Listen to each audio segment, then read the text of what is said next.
సంవత్సరాల తరబడి ఎన్ని మందులు వాడినా మీ మోకాల నొప్పులు తగ్గట్లేదా? ప్రాణ పెయిన్ క్లినిక్ లో అత్యాధునిక చికిత్స. లే బిడ్డాలే, నేను మీ నాన్నను వచ్చిన ఒక్కసారి చూడు బిడ్డ, నీకెంతో ఇష్టమైన చాక్లెట్లు బొమ్మలు తెచ్చినా ఆడుకో బిడ్డ. ఒక్కసారి డాడీ అని పిలువు బిడ్డ. గురుకులంలో పాము కాటుతో చనిపోయిన కొడుకు మృతదేహాన్ని చూసి తల్లడిల్లిపోతున్న తండ్రి ఆవేదన ఇదే. ఒక్కగానొక్క కొడుకు భవిష్యత్ కోసం సౌదీ వెళ్లిన తండ్రి చివరికి ఆ కొడుకు అంతిమ సంస్కారాలకు రావాల్సి వచ్చింది. ఒక్కగానొక్క కొడుకు కావడంతో అల్లారుముద్దుగా పెంచుకున్నామే. అయ్యో దేవుడా, ఎంత పని చేశావే! ఇచ్చిన ఒక్క కొడుకును కూడా నీ దగ్గరికే తీసుకుపోయావా? ఇప్పుడు మేమెవరి కోసం బతకాలి అంటూ తండ్రి కృష్ణారెడ్డి రోధిస్తున్న తీరు స్థానికులను సైతం కంటనీరు తెప్పిస్తోంది.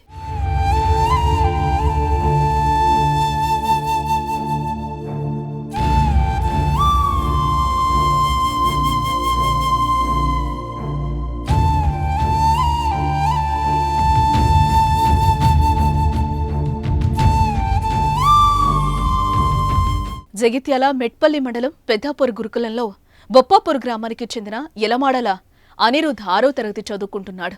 ఎప్పట్లనే తోటి విద్యార్థులతో కలిసి అనిరుద్ నిద్రపోయాడు. అయితే ఉన్నట్టుండి అర్ధరాత్రి సమయంలో అనిరుద్తో పాటు మరో విద్యార్థికి తీవ్ర అస్వస్థకు గురయ్యాడు. అదే సమయంలో పీఈటీ వెళ్లగా కడుపు నొప్పిగా ఉందని అనిరుద్ మోక్షిత్లు తెలిపారు. దీంతో వెంటనే కేర్ టేకర్లు అనిరుద్ తల్లికి ఫోన్లో సమాచారం ఇచ్చి వారిని కోరుట్ల ఆసుపత్రికి తరలించారు. అక్కడ వైద్యులు చికిత్స చేసిన తర్వాత వారి పరిస్థితి విషమంగా ఉందని తెలపడంతో వెంటనే జిల్లా కేంద్రంలోని ఆసుపత్రికి తరలించారు.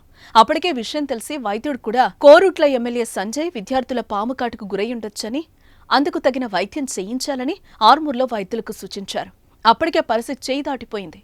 పరిస్థితి మరింతగా విషమించడంతో యలమాడల అనిరుద్ మృతి చెందాడు.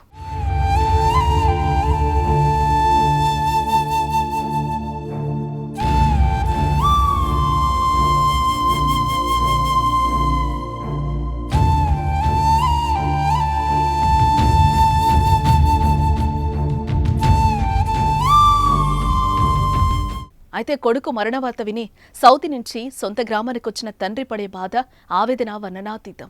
కొడుకు 100 ఏళ్ల బంగారు భవిష్యత్తు కోసం దేశం కాని దేశం పోయి కొడుకు సంతోషం కోసం తన కష్టాన్ని సైతం సంతోషంగా భరిస్తున్న తండ్రి చివరికి కొడుకు మృతదేహాన్ని ఫ్రీజ్లో చూసి తల్లడిల్లిపోయాడు.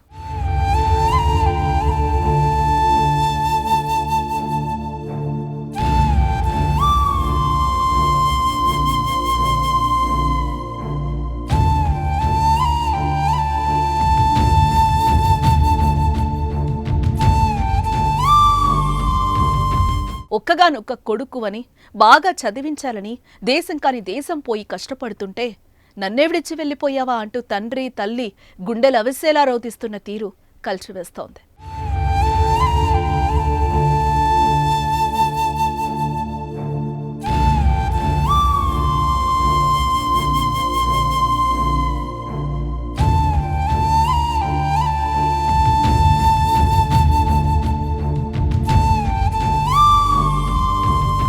మీ బిజినెస్ ఏదైనా మీ ఊర్లో ప్రమోషన్ చేయాలంటే అది సుమన్ టీవీతోనే సాధ్యం. ఇప్పుడే సంప్రదించండి.